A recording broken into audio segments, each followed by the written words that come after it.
What up? Trying to fix this fuel filter. I was under the assumption that this whole time fuel filters were like car specific or something, but as you can see by this accelerated speaking voice I have right now, I'm trying to get this done today. All right, so step one is I'll grab my 12 right here. Now I'm gonna take off the complete bracket like I did last time, and then I'm gonna get up here because up here is kind of hard to get just naturally. So let's grab this guy.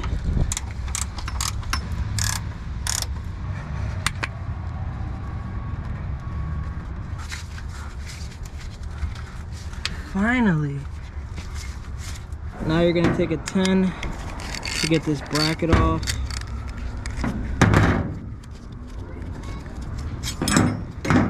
And there you have it. Get this replacement. So this is the one that the dude on Facebook told me to order. Honestly, it looks a little too small. So what I'm gonna do is bring this to AutoZone, Pet Boys, and see if we can find a replacement that's a little bigger, because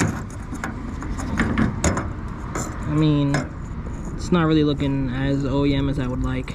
So I'm gonna see if I can find something like this, and I'll keep you guys posted. All right, so I did a little shopping. Here's everything I picked up. So I got some power steering fluid for the Jimny because it's empty.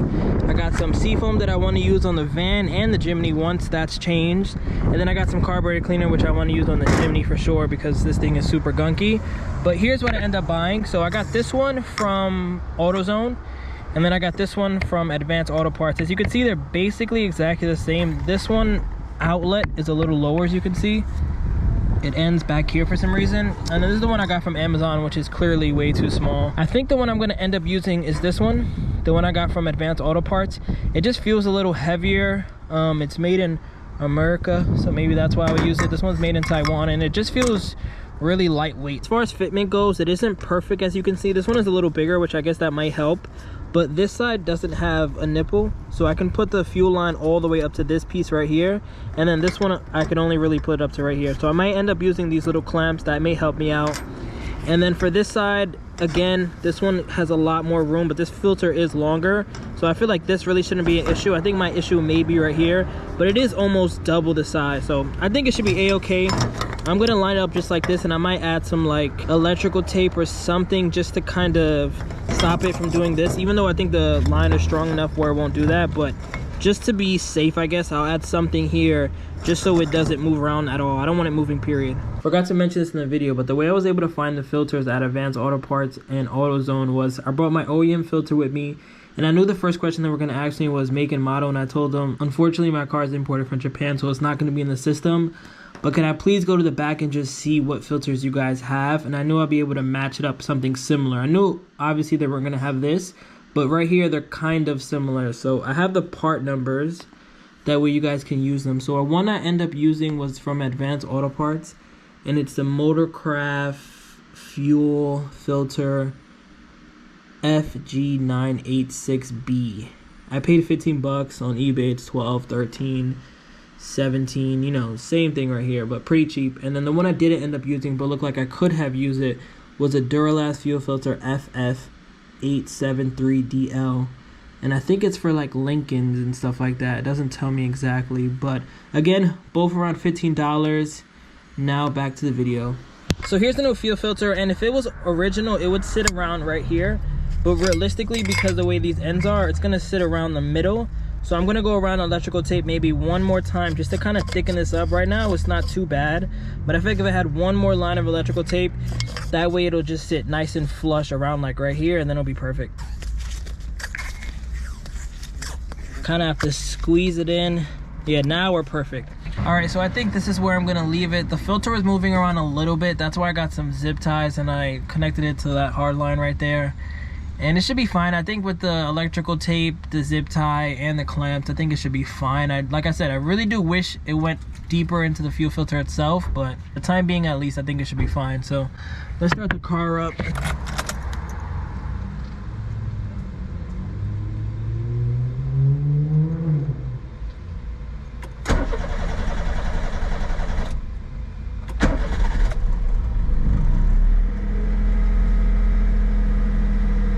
So I'm gonna do the first drive in the Bravo now. I wish my gas tank wasn't so high.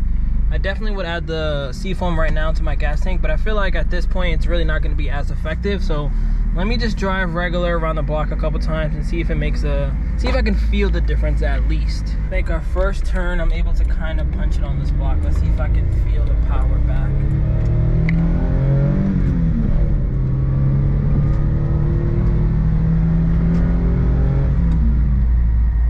I would say, yeah, after I cleaned it, it definitely was already better, but right now, I guess it feels a little better than it just was, but let me drive it a little more.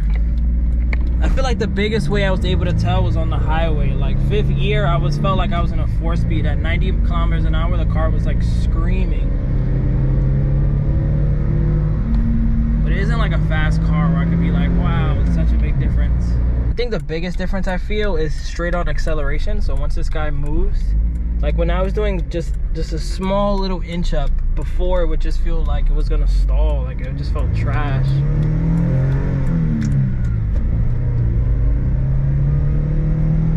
Yeah, it definitely breathes a lot better for sure. Now that the Bravo's fixed, let's see what we could do on the Jimny.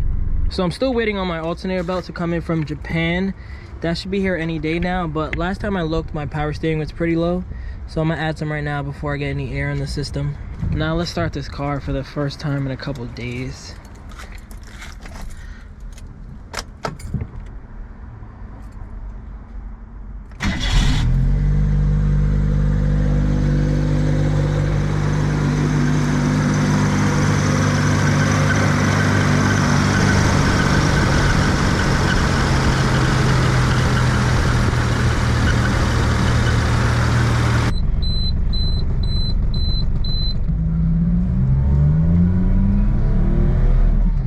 Feels good again.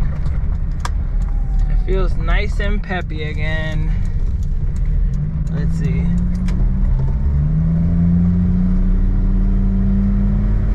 Yes. Oh my god. I cannot wait to start driving this Jimny. Alternator belt, hurry up and get to America so I can change you and just drive this comfortably. You have nothing to worry about. God. When that turbo kicks in, bro, I'm not gonna lie, this thing is actually kind of quick. Turbo. Everyone's hating on the automatic. The automatic can hold the boost. Can hold it nice and swell. Let me give you a quick little 0 to 60.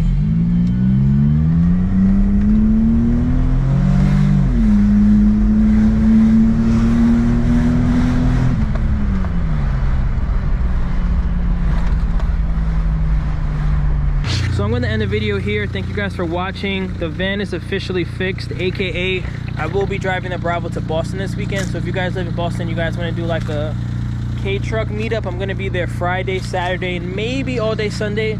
But I want to go to this meet on Sunday, so I don't know if I'm going to be over there. But the Bravo's fixed. I keep you guys posted to see what's going to happen when the gas goes down. Maybe it starts sweating again, maybe it doesn't. And then as far as the Jimny goes, it's looking nice and pretty right now. We just got to get some new tires on there. We gotta find a cool way to incorporate WayBeforeTheFame on here, or the back, or the roof, or something like that. But the Jimny's coming along. We just need this alternator belt to come in. We gotta change the speakers, we gotta change the radio, we gotta get these seats fixed, and that's it. Thank you guys for watching. Peace.